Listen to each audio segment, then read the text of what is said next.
تو پھر چلیے دربار سلیمان میں، اور چرندوں پرندوں درندوں جنات سب کی زبان آتی ہے حضرت سلیمان کو، اور سب حاضر بھی رہتے ہیں ان کے دربار میں، دربار لگا رہتا ہے، اور پرندے اپنے پروں کو پھیلائے ہوئے سایہ کیے رہتے ہیں تاکہ نبی اللہ کو دھوپ سے بچائیں پرندے۔ ایسے میں نبی اللہ حضرت سلیمان نے محسوس کیا کہ ایک دھوپ کا ٹکڑا آیا، نظر پڑی، یہ دھوپ کہاں سے آ رہی ہے؟ سلطنت کے بادشاہ بھی تھے، نبی بھی تھے، تو مزاج پہ بار ہوا، فوراً نظر اٹھائی، یہ کس نے جگہ چھوڑی؟ آواز آئی حدود نے۔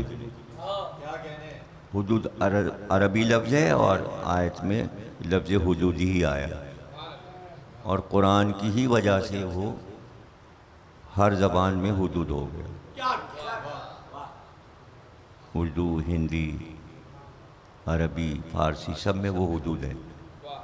اب یہاں پر آیتیں ہیں، پڑھتے چلے جائیے، سورہ نمل میں بھی، سورہ سبا میں بھی کئی جگہ تذکرہ حضرت سلیمان کا قرآن میں ہوا ہے۔ تو حضرت سلیمان نے فرمایا، یہ نبی کی اجازت کے بغیر جگہ کیسے چھوڑی؟ اس نے اجازت نہیں لی اور جگہ چھوڑ دی۔ اب یہ آئے تو میں اس کی گردن مروڑ کے مار دوں گا۔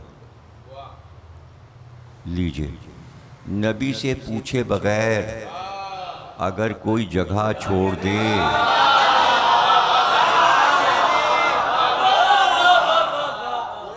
ہیں، قرآن ہے، قرآن کی آیت ہے۔ اتنی دیر میں حدود آ بھی گیا اور سامنے آ کے بیٹھ گیا حضرت سلیمان کے۔ آپ نے پوچھا کہاں گیا تھا؟ لہجہ ذرا نرم نہیں تھا، کہاں گیا تھا؟ اچھا، اسے بھی آتا تھا، ظاہر ہے کہ نبی کی صحبت میں رہ کے آداب تو آ ہی گئے تھے، اس کو دربار کے آداب آ گئے تھے۔ اس نے کہا میرے دل میں ایک خیال پیدا ہوا کہ میں اپنے بادشاہ کی سلطنت کے حدود تک اڑوں اور دیکھوں سلطنت کہاں تک ہے۔ اب ذرا نرم ہو گئے حضرت سلیمان، کہا اچھا تو پھر میری حکومت کہاں تک ہے دیکھ آیا؟ کہاں میں اڑتے اڑتے اڑتے، بہت بڑی سلطنت ہے آپ کی، میں بہت دور تک اڑتا ہوا گیا، بہت بڑا ملک ہے آپ کا، لیکن پھر میں آپ کی سرحد سے باہر نکل گیا۔ کیا مطلب؟ یعنی میری سرحد کہیں پہ ختم بھی ہوتی ہے؟ کہاں ایک دوسرے ملک میں نکل گیا میں، وہ ملک سبا ہے، اور وہاں ایک عورت حکمراں ہے، میں نے دیکھا، اور ساری قوم اس کی اطاعت کرتی ہے عورت کی، اور نبی اللہ وہ اس کا نام بلقیس ہے،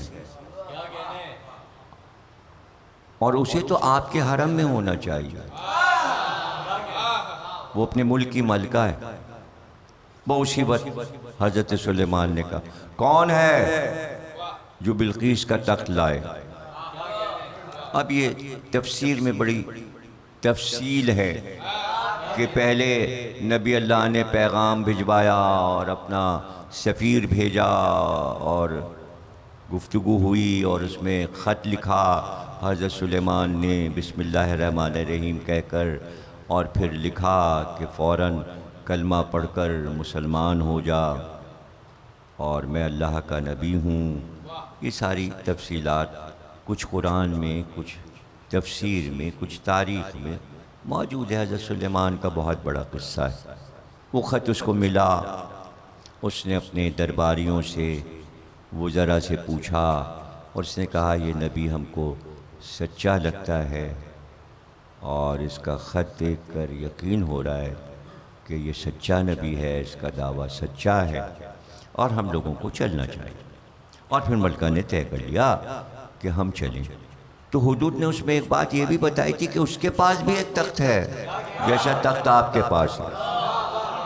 یعنی حدود نے نبی اللہ کو حیران پر حیران کیا کہ اس کے پاس بھی ایک تخت ہے، اس میں زر و جواہر جڑے ہوئے ہیں، بڑا قیمتی تخت ہے اس کے پاس۔ تو جناب بلقیس جو تھیں وہ اپنے تخت پر بیٹھ کر وہاں سے چلیں۔ تو حضرت سلیمان کو اطلاع مل گئی کہ بلقیس اپنے وطن سے، اپنے دارالحکومت سے چل چکی ہے۔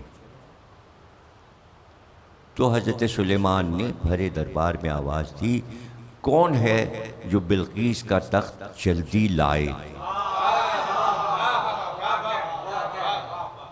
کون ہے؟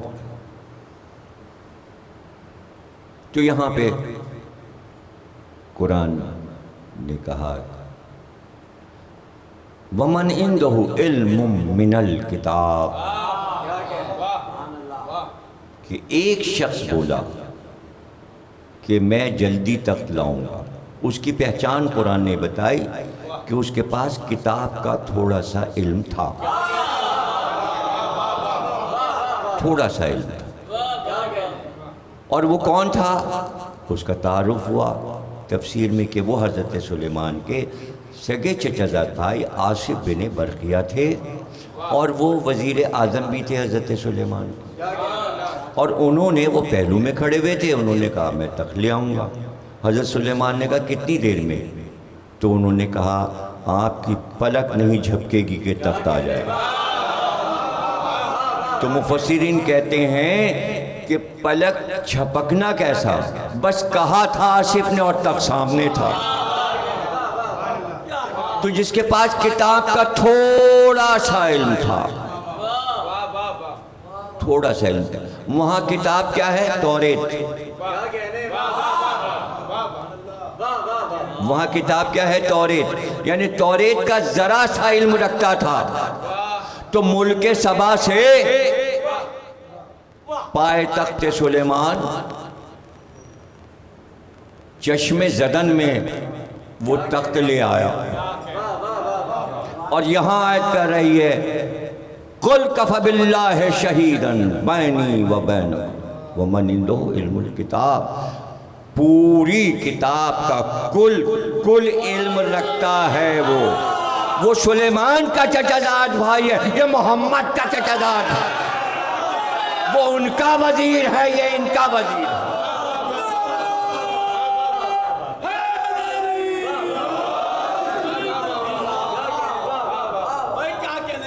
یہاں بھی علی کی جو فضیلت بیان ہوئی، علم۔ بول انٹرٹینمنٹ کے شوز دیکھنے کے لیے ہمارے چینل کو سبسکرائب کریں اور بیل آئیکن پر کلک کرنا نہ بھولیں۔